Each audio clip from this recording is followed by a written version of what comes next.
जो एक लड़की को बचाता है अपनी ही मलिका से। कहानी के शुरू में हम एक पहाड़ को देखते हैं जहाँ पर बहुत सारे सांप थे। हम एक आवाज सुनते हैं जो कह रही थी कि जब से दुनिया बनी है इंसान अपनी मोहब्बत को धोखा देता आया है। बहुत सालों पहले सांपों की मलिका ने कहा था कि ए इंसान मुझसे मोहब्बत न करना। एक इंसान को सांपों की मलिका शामरान से मोहब्बत हो गई, पर उस आदमी ने शामरान को धोखा देकर मार दिया, जिसके बाद उसके पास पछतावे और दुख के अलावा कुछ न बचा। फिर इसके बाद बहुत से सवाल उठे, क्या इंसान ही है जो हमेशा धोखा देता है?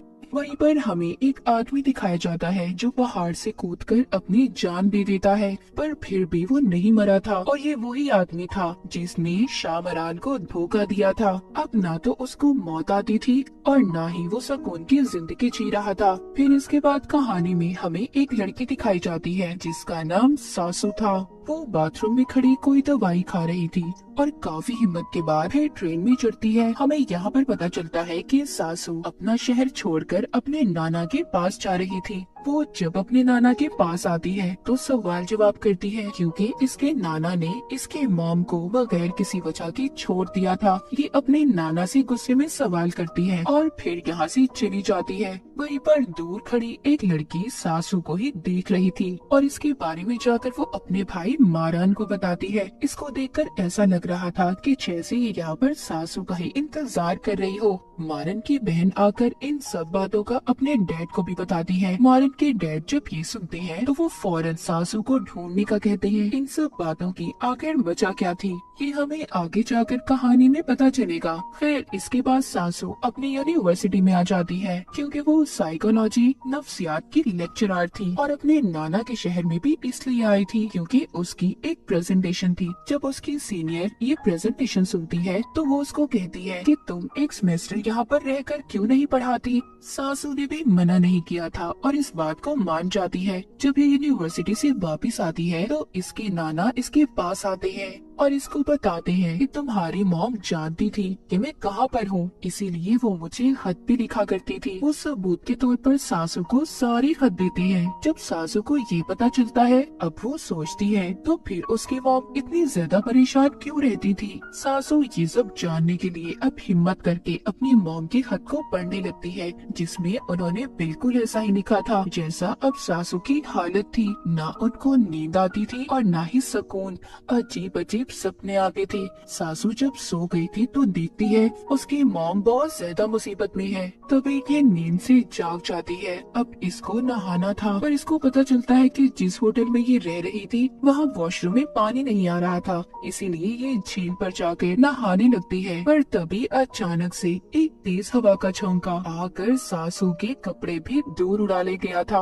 वहीं पर मारन भी था। सासू मारन से मदद मांगती है और यहाँ पर होती है इनकी पहली बार मुलाकात। मारन जब घर जाता है तो अपने घर वालों पर बहुत गुस्सा होता है, क्योंकि इन्होंने जानबूझकर इसको झील पर भेजा था। क्योंकि मारन के घर वाले ये कहते थे कि एक भविष्यवाणी पेशन गोई एक सच है जिसके लिए मारन को सासू से मिलना होगा। पर मारन इन बेवजह की बातों पर यकीन नहीं करता था, इसीलिए वो अपने घर वालों से भी गुस्सा हो रहा था। उसी रात सासू एक त्योहार में जाती है जहाँ पर वो एक औरत को लॉकेट बेचते हुए देखती है, जो सबको शामरान की कहानी बता रही थी कि वो वापस आएगी और फिर से मोहब्बत को जिंदा करेगी। सासू भी इन बातों पर यकीन तो नहीं करती थी, पर फिर भी न जाने उसे क्या हो गया था। वो लॉकेट को खरीद लेती है। तभी उसको वहाँ पर एक सांप की आवाज आती है और ये जलती हुई आग के पास चली जाती है। पर अचानक से वो आग भड़क गई थी, चारों तरफ आग लग जाती है और वहीं पर सासू बेहोश हो जाती है।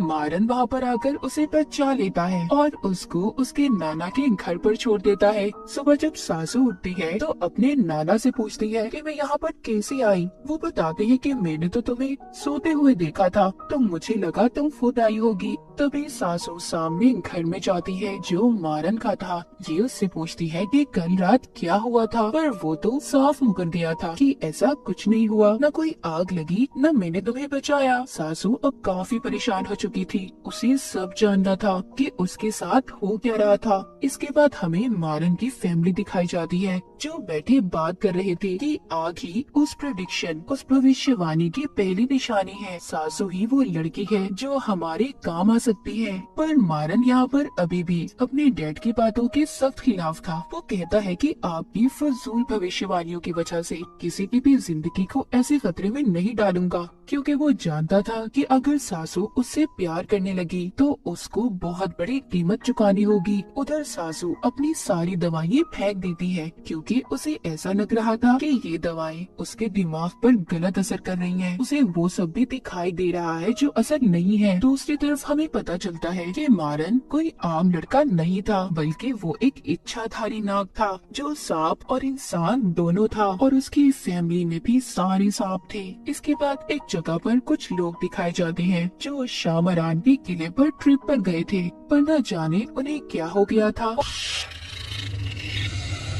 और एक एक करके वो वहाँ पर बने कुएं में छलांग लगा देते हैं। ये वीडियो भी काफी ज्यादा फैल चुकी थी। इसके बाद हम इस कहानी में एक लड़की को देखते हैं जिसके पूरे जिस्म पर सांप लिपटे हुए थे, और वो अपने गुलाब से ये कह रही थी कि सासू अब आ चुकी है, उसके दिमाग से खेलो और उसको मेरे पास ले आओ। इसका मतलब ये था कि उसको ऐसी उलझनों में फंसा दो कि वो खुद चलकर मेरे पास आ जाए। अब ये लड़की कौन थी और इसका सासू से क्या कनेक्शन था, क्या ये हमें आगे आगे कहानी में पता चलेगा। सासू अब अपने नाना के घर में थी, तो वो जब जा रही थी उसके नाना उससे बात तो नहीं करते, पर गाड़ी के चाबी दे देते हैं। ये बाहर आकर मारन से बात करती है। इन दोनों की अच्छी दोस्ती हो गई थी। उधर मारन अपने डैड और एक आदमी से बात करता है। इसको भी अब आहिस्ता आहिस्ता भविष्यवाणियों पर यकीन आ रहा था। वो आदमी कहता है कि हमने आग वाला हादसा तो दबा दिया, पर कुएं वाली बात सब लोगों को पता चल गई है और दुश्मन को भी खबर हो गई है। बाहर मारन की बहनें भी इसी बारे में बात कर रही थी, जिससे हमें पता चलता है कि वो सांपों में लिपटी लड़की ही इनकी दुश्मन है, सभी इच्छाधारी सांपों की, यानी कि जो इंसान बन सकते थे।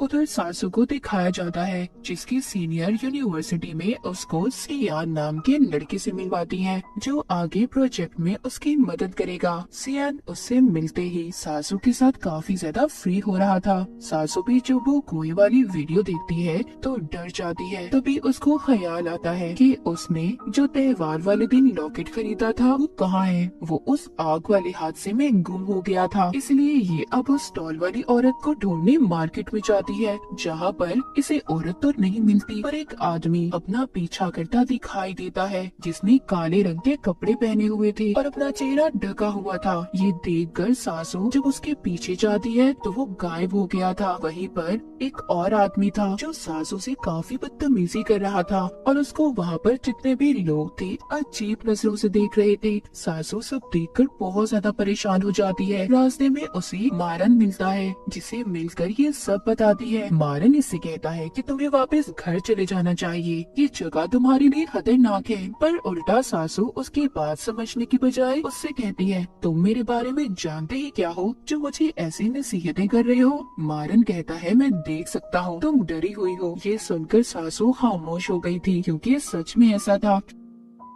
रात को घर पर मारन की बहन उससे बात करती है, कहती है कि तुम यकीन क्यों नहीं कर लेते, सब बातों पर तुम और सासू एक दूसरे की जरूरत हो, तुम ही हो जो उसके लिए बने हो। पर मारन कहता है नहीं, मैं ऐसा नहीं कर सकता, और इसी भविष्यवाणी की वजह से बहुत सी औरतों की जान गई है, पहले सासू की मॉम की और फिर हमारी मॉम। अब मजीद ये सब बर्दाश्त नहीं करूंगा। लेकिन इन सब बातों के बावजूद मारन सासू से दूर नहीं जा रहा था। सासू के नाना वही दवाइयाँ खा रहे थे जो सासू खाया करती थी। इसका मतलब ये था कि ये कोई इनकी खानदानी बीमारी थी। रात को सासू जब सो रही थी तो वही मशकूक आदमी इसके कमरे में आता है। सासू का लॉकेट भी उसके पास ही था। वहीं पर एक बहुत बड़ा सांप आता है, सोते हुए सासू पर लिपट गया था। सासू इन सब से डरकर जब उठती है तो इसके बारे में वो नहीं जानती थी ये कोई सपना था या हकीकत, इसीलिए सासू इन सब से तंग आकर झील में तैरने चली गई थी। अगली सुबह जब ये यूनिवर्सिटी जाती है तो सियान इसको खाना खाने के लिए साथ ले जाने का बोलता है। जब ये खाना खा रहे थे तो सासू जब वॉशरूम जाती है, इसको वहाँ से सांपों की आवाज आ रही थी। और उसको वहाँ पर ऐसा लग रहा था कि जैसे ये पानी की आवाज थी, पर उसके जाते ही वहाँ पर वही आदमी था जो अब तक इसका पीछा कर रहा था। फिर जब सियान सासू को घर छोड़ता है, मारन भी अपने घर के बाहर खड़ा था जो इन्हीं को देख रहा था, जिससे हमें पता चलता है कि मारन सियान को जानता था। इनका आपस में कोई रिश्ता तो था पर अच्छा नहीं था। अब रात को सासू अपने नाना के हाथों पर निशानों को देखती है जो ऐसे थे जो हाथ बांधने से बचते हैं। अगले दिन सासू जब यूनिवर्सिटी थी तो मारन की बहन अपनी बहन को कॉल करती है कि वो सासू का ख्याल रखे, पर इससे पहले वो उसका ख्याल रखती बहुत देर हो चुकी थी। वो उस आदमी को देख लेती है जो इसका पीछा कर रहा था। वो उसका पीछा करती एक खाली कमरे में आ गई थी। वो जब अंदर जाती है तो सासू वहाँ पर एक बहुत बड़ा सांप देखती है और कमरे का दरवाजा खुद ब खुद बंद हो गया था। पर सियान वहाँ पर आकर उसे बचा लेता है और कहता है ये सिर्फ तुम्हारा कोई वहम है और कुछ नहीं। सासू अपने साथ होने वाले इन हादसों से अब आवाज़ार हो चुकी थी। वो अपने घर चली जाती है, पर तभी हमें यहाँ पर पता चलता है कि सियान भी एक सांप था जिसको सासू का ख्याल रखने के लिए भेजा गया था। उधर मारन के डैड के पास एक बूढ़ा आदमी आता है जो उन्हें बता रहा था कि एक बदले की भूत शामरात के किले से नहीं बल्कि यहीं से आ रही है। ये सांप अब भविष्यवाणियों पर यकीन नहीं करते और अगर उनकी असलियत इंसानों के सामने आ गई कि हमारे जैसे सांप उनके दरमियान में रहते हैं तो किसी के लिए भी अच्छा नहीं होगा। वो बूढ़ा आदमी कहता है अगर दोबारा से इंसान और सांपों के दरमियान मोहब्बत ना हुई तो शामरान वापिस नहीं आ पाएगी और हम सबके साथ बहुत बुरा होगा। उधर सासू अपनी मॉम का अगला खत पढ़ती है जिसमें लिखा था कि उन्हें नींद में चढ़ने की बीमारी है और यही वजह थी कि वो खुद को बांध कर सोती थी। तभी सासू को उसके नाना के निशान याद आते हैं। इसे पता चलता है कि ये बीमारी उसकी मॉम और उसे विरासत में मिली है। जब वो चेक करती है तो उसे अपने नाना की अलमारी से दवाइयाँ भी मिलती हैं। रात को जब उसके नाना घर आती है तो सासू बहुत ज्यादा नशे में थी। वो अपने नाना से कहती है कि आपकी वजह से मेरी और मेरी मॉम की जिंदगी खराब हुई, पर उसके नाना उसको चुप करवाते हैं। तभी मारन जब ये देखता है कि सासू कितने नशे में है तो वो उसके पास आ जाता है, पर सासू उसके साथ अजीब हरकतें कर रही थी। जब सुबह होती है तो मारन कुर्सी पर बैठा सो रहा था। सासू उसके पास जाती है। वो उसको बताता है कि कल रात तुम नशे में थी और मैं चाहता तो तुम्हारा फायदा उठा सकता था, पर मैंने ऐसा नहीं किया। जब सासू अपने नाना के साथ डेट कर रही थी तो दोनों एक दूसरे को अपनी बीमारी के बारे में बताते हैं। वो दोनों अब अपना रिश्ता ठीक करने की कोशिश कर रहे थे। सासू अब मारन के पास जाती है। ये दोनों एक दूसरे को पसंद करने लगे थे, पर जब मारन सासू के साथ था तो महसूस करता है जैसे उसके पास कोई सांप हो और मारन ने उस सांप को पकड़ भी लिया था। ये जब अपने डैड के पास आता है तो उसके डैड कहते हैं कि आखिर ये सांपों की लड़ाई कब तक चलती रहेगी। उधर हमें दिखाया जाता है कि सियान सासू से मिलने आता है। जब ये वापस घर जा रहा था तो हमें यहाँ पर पता चलता है कि ये उसी आदमी का बेटा था जो मारन के डैड के साथ काम करता था, पर अब सियान भी मारन के खिलाफ था। उसके डैड समझाते हैं कि देखो जिस बात का कोई फायदा ना हो हमें उस बात को छोड़ देना चाहिए और तुम सासू से दूर रहो। अगली सुबह जब सासू की आँख खुलती है तो वो जंगल में थी जिसके बारे में उसे खुद पे समझ नहीं आ रहा था कि ऐसा क्यों है उसके साथ। तभी एक सांप आकर उसे काट लेता है। वहीं पर वो मशकूक आदमी भी था जो अब तक इसका पीछा कर रहा था। इससे पहले वो सासू को कुछ करता, मारन आकर उसे बचा लेता है और उसके जिस्म से जहर भी निकालता है। ये उसे अपने घर ले गया था जहाँ पर बाकी का इलाज इसकी बहनी करती है। जब सुबह को सासू को होश आता है तो मारन उसको बताता है कि तुम मुझे बेहोशी में मिली थी, तुम्हें सांप ने काट लिया था। सासू उसकी बातों पर यकीन करके अपने घर तो चली जाती है, पर अब सासू को सब कुछ याद था कि उसके साथ हुआ क्या है, इसीलिए वो सब बातों के बारे में पता करना चाहती थी। उधर जिस सांप को मारन ने पकड़ा हुआ था, मारन उसके पास जाता है और पूछता है कि तुमने ऐसा क्यों किया। वो कहता है कि इंसान हमारे दुश्मन दुश्मन है और जानवरों को अपना गुलाम बनाना चाहते हैं, पर सांप अब ये बर्दाश्त नहीं करेंगे। इसीलिए मैं और मेरी मलिका मिलकर इंसानों के खिलाफ जंग लड़ेंगे। ये अपनी उसी मलिका की बात कर रहा था जो लड़की हमने सांपों में लिपटी हुई देखी थी, और वो जो मशकूक आदमी था जो सासू का पीछा कर रहा था वो भी उसी का भेजा हुआ गुलाम था। मारन कहता है, ठीक है मैं मानता हूँ, पर तुम भी जंग लड़ोगे, हम में और इंसानों में क्या फर्क रह जाएगा। वो सांप कहता है कि हमारी मलिका जाग गई है, और अगले ही सीन में हम उस सांपों में लिपटी लड़की को जागते हुए देखते हैं, जिसकी जागने से बड़ी तबाही होने वाली थी। अब सासू भी मारन के घर पर आई थी, जहाँ पर वो सच जानना चाहती थी कि ये लोग कौन हैं और उसका इनसे क्या रिश्ता है। पर मारन की सारी फैमिली उसे अपनी बातों में ही उलझा देती है। पर मारन की बहन को पता चल गया था कि सासू सब जान चुकी है। उधर मारन की जिल्द भी उतरने लगी थी, क्योंकि इन सांपों की स्किन जल्द नहीं आती थी, और इसी दौरान ये बहुत ज्यादा कमजोर भी हो जाते हैं। यूनिवर्सिटी में सासू को शामरान के बारे में जानना था, इसलिए ये अपने स्टूडेंट्स को उस पर रिसर्च करने का कहती है। जब सियान ये देखता है तो काफी परेशान हो जाता है। इधर ही मारन भी आ गया था। सियान मारन को देखकर कहता है कि तुम्हें मुझसे दोस्ती कर लेनी चाहिए, क्योंकि तुम और मैं एक दूसरे की असलियत तो जानते ही हैं, और क्या पता आने वाले वक्त में तुम्हें मेरी जरूरत पड़े। और ये मारन को अपना कार्ड देकर चला जाता है। मारन सासू को अपनी पुरानी हवेली में ले गया था, जहाँ पर ये उसे झूठ मूठ की कहानी बताता है कि हमारे यहाँ बहुत सारे दुश्मन हैं और हमारी खानदानी लड़ाई बरसों से चली आ रही है। अब इधर हमें दो कहानियाँ बताई जाती हैं। एक तो मारन का पता चलता है कि उसके साथ बहुत सी राज जुड़े हैं। उधर सासू की फैमिली जो आज तक कभी सुकून में नहीं रह सकी थी, पर इन दोनों में एक बात सेम थी कि इन दोनों अकेले थे और दोनों को एक दूसरे की जरूरत थी, एक दूसरे को पसंद करने लगे थे। जब ये दोनों साथ थे तो तभी मारन की सांप वाली जिल्द बाहर आने लगी थी। वो सासू के पास से चला जाता है। इसके बारे में उसके दुश्मनों को भी पता चल गया था कि मारन अब कमजोर हो चुका है। तभी ये कॉल करके सियान को बुलाता है और सासू को लेकर चला जाता है। ये रास्ते में उसे कहता है कि मैं तुमसे प्यार करता हूँ और हम दोनों अपनी नई जिंदगी गुजारने यहाँ से दूर चले जाएंगे। सासू पहले तो ये सुनकर हैरान होती है, पर फिर मान जाती है और अपने घर पर उतर कर कहती है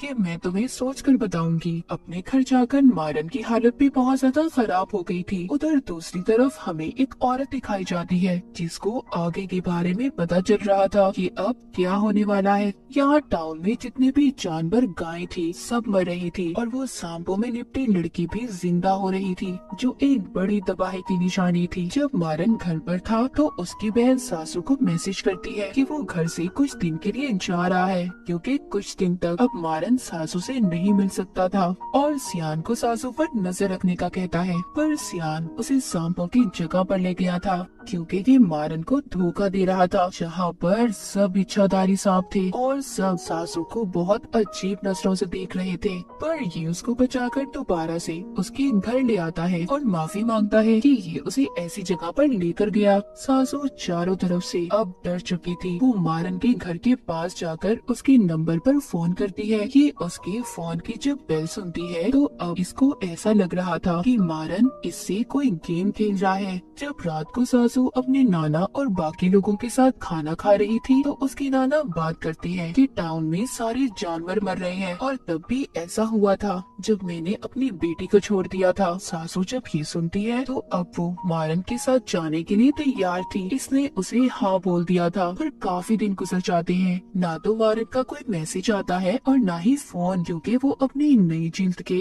आने की वजह से बेसमेंट में बंद था। रात को सासू जब झील में तैर रही थी तो उसे सियान मिलता है, जो उसको अपने साथ कहीं पर ले जाने का कहता है। तभी यहाँ पर आता है मारन। सासू को कुछ समझ नहीं आ रही थी, क्योंकि सियान और मारन दोनों गायब हो गए थे। वो सांप बनकर लड़ रहे थे। मारन ने सियान को जख्मी कर दिया था, जिसके बाद वो सासू के सामने आता है, कहता है प्लीज मेरे साथ यहाँ से दूर चलो। पर अब सासू डरने लगी थी और मारन से कहती है आखिर सच क्या है, क्या गेम खेलना चाहते हो तुम मेरे साथ। तभी सासू को कॉल आती है। उसके नाना कहीं पर चले गए थे। मारन सासू को घर छोड़ता है और यकीन दिलवाता है कि फिक्र नहीं करो, मैं तुम्हारे नाना को सही सलामत लेकर आऊंगा। और हम देखते हैं कि सासू के नाना वहीं पर पहाड़ पर खड़े थे, जो हमने कहानी के शुरू में एक आदमी को देखा था। वो भी वहाँ से कूदने वाले थे, पर मारन उसको बचा लेता है। मारन घर आकर अब अपने डैड को बताता है कि सियान सासू को दुश्मनों के पास ले जा रहा था। इस बात पर मारन के डैड उसे सजा देने का फैसला करते हैं, पर यहाँ पर जो उनके साथ आदमी काम करता था यानी कि सियान के डैड उनसे कहते हैं मेरे बेटे को एक मौका और दे,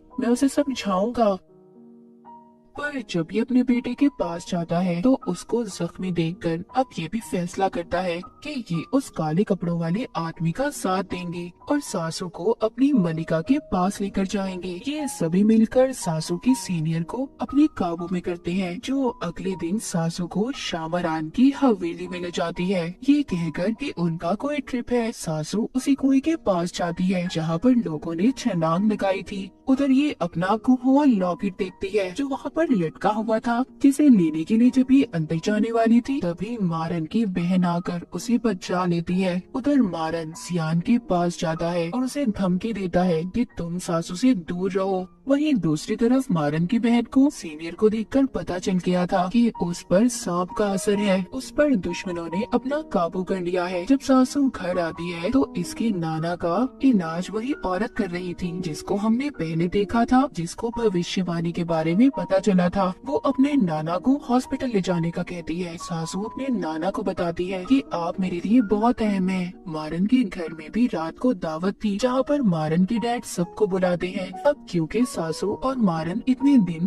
दूर रहे थे, वो कुछ वक्त गुजारने झील पर चले जाते हैं। इधर दावत में सासू के नाना की भी तबीयत खराब हो रही थी, इसी वजह से वो भी अपने घर चले गए थे। मारन की बहनें उस सीनियर को बांध देते हैं ताकि वो इसके अंदर से छुपे सांप को बाहर निकाल सके। उधर झील पर मारन सासू की कमर पर सांप के बनते हुए निशान देखता है और काफी खुश होता है। इसका मतलब ये था कि सासू भी अब सांप बन चुकी थी या फिर मारन ने उसे अपने जैसा कर दिया था। अब खैर ये और मारन वापिस से दावत में आते हैं। मारन उस सीनियर के मुंह से सांप निकालता है जिससे वो भी आजाद हो गई थी। वहीं पर मारन के नौकर की बीवी जो माँ बनने वाली थी उसकी हालत भी खराब हो जाती है। शायद ये अब आखिरी भविष्यवाणी थी कि एक इंसान सांप को जन्म देगा, पैदा करेगा। मारन की फैमिली उसकी मदद करती है। उधर सासू के घर पर मारन उसके साथ था। उसके नाना ने जहर खा लिया था, इसीलिए मारन उन्हें बचाने की खातिर अपने असल रूप में आ गया था,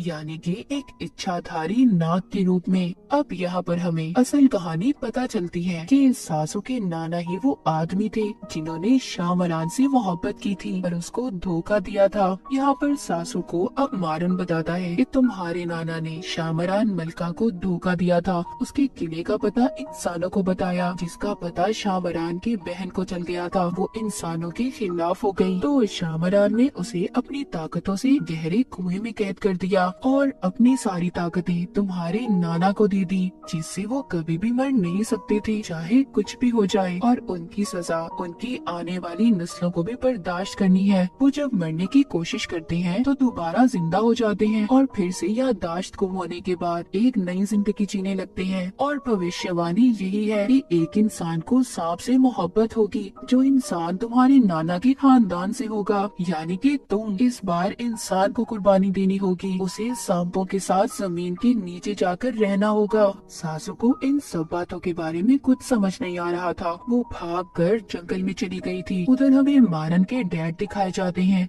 जो बताते हैं कि हमें सासू को कुर्बान करना होगा। ये बात इन्होंने मारन को भी नहीं बताई थी। इधर सासू पर जंगल में वही आदमी हमला कर देता है जो अब तक इसका पीछा कर रहा था, पर सासू अपनी ताकत से उससे बच जाती है। सासू भी क्या अब सांप बन चुकी थी। सासू के घर आकर एक सांप ने इसके नाना को भी मार दिया था। सासू और मारन दोनों ने अपनी असलियत को मान लिया था कि वो दोनों अब सांप हैं, पर ये बात इन्हें नहीं पता थी कि अभी तो ये शुरुआत थी, क्योंकि शामरान की बहन जाग चुकी थी। अब सासू और मारन के साथ आगे क्या होने वाला था कोई भी नहीं जानता था। और इसी के साथ ही कहानी यहीं पर खत्म हो जाती है।